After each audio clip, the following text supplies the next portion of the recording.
again, America. Deer Hunter DVM coming back at you again. I want to do a real quick gear review for you if you don't mind. Today we're doing the Bakcou Flatlander. So I've had this bike since about July, and it's been a pretty good unit. It's helped me get a bunch of stuff done in a pinch when I need to. And I've got about 200 miles on it since July, and I just took it out in some of the worst conditions that I've ever had it in. And not some of, I took it out in the worst conditions I had it in. It's about 40 degrees with a 20 to 40 mile an hour wind. It's crazy today. We got about 2 inches of rain or so last night. And yesterday, I don't know how much, but I'm just estimating. It's wet and mud everywhere, and it handled it pretty good. I just cleaned it off. And it's got a, I don't know if you can see, it's got a Bafang rear wheel updrive motor versus you know, a central drive that is mounted there. It's been a good unit. I put some padding on these racks to help cut the noise.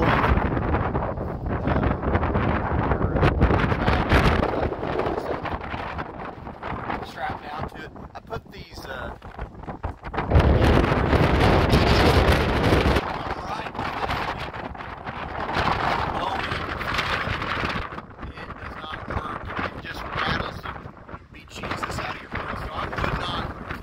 not recommend this for a bow. What I do with it is I put my camera arm across it and put my bow strapped into my pack. When I dismount, I take the bow off the pack and put my camera arm there and carry my bow in my hand. I put a Cloud 9 seat on it.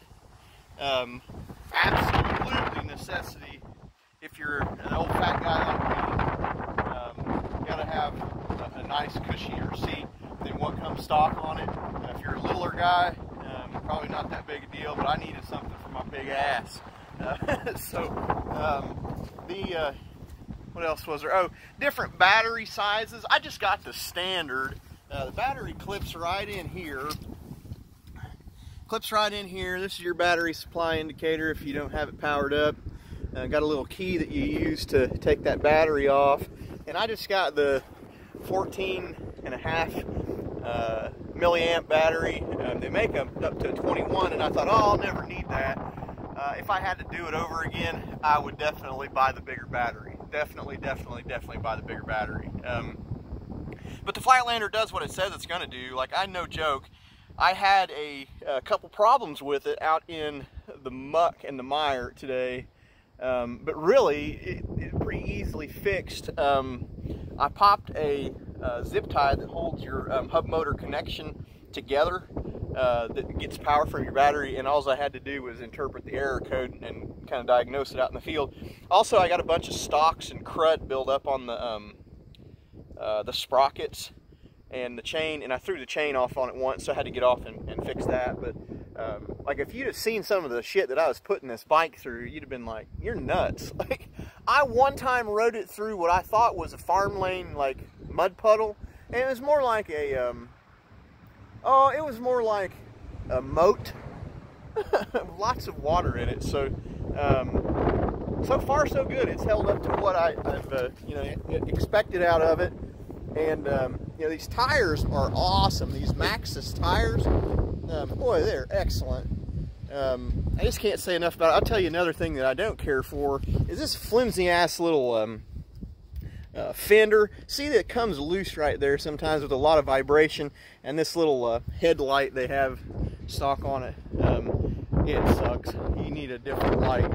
So what I do, instead of relying on that light and pulling power out of your battery, I just use a headlamp, really good black diamond headlamp that we'll use. But at any rate, this bike, excellent bike for the price point. Runs about 23 to 2,500 bucks ish, depending on the battery size. I think you can get all the way up to about $3,000 or $3,200 for the big battery. But you know, so far so good. A couple hundred miles on it, I think, is a pretty fair trial as far as you know, getting a feel for what it'll take and what it won't. One of the things that it does not like, down here where this chain feeds, you see it's got some crud built up on it.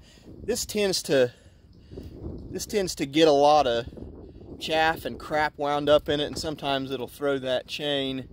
But you know, at any rate, if you guys are looking into one, don't buy the El Cheapo. You know, a lot of guys are buying these bikes that are really not meant for this kind of torture and then tearing them up. And so anyway, I think this Bakcou bike is, you know, it's done pretty good for me.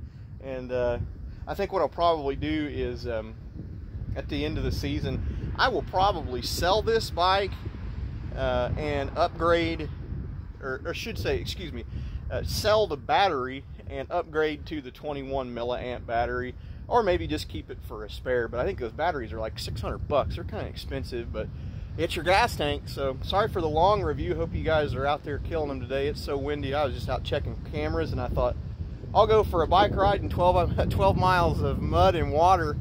Later, we've turned the Black Mamba into a mud snake. So I'll talk at you guys later. Have a good day.